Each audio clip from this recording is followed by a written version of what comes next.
It seemed like Jake was struggling, so he started messing with Mackenzie.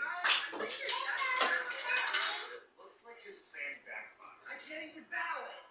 Mackenzie, you may step out. This is yours. So let's transition into tomorrow. Since you won, I'll also let you pick the transition. No. Oh no, anything like that.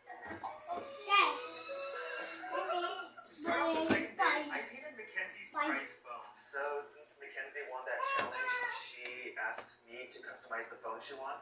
So I did a picture based on the color scheme she really wanted. And I'm really happy with how it turned out. Look, she is waiting in anticipation. And it sucks that Jake was second and he's sitting right next to her right now. I think he's gonna get kind of jealous.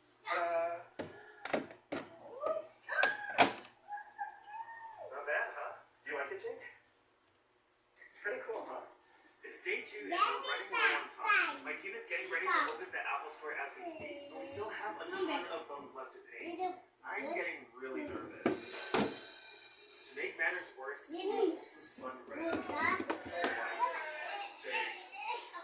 So I have 3 phones over here, and for these, I'm going to try something a little bit new. They're either going to turn out really nice. Wala, isang taon pa lang sa amin ito. I guess. Tanggalin yung pinto. So Ben just finished 3 insane Abali yung pinto.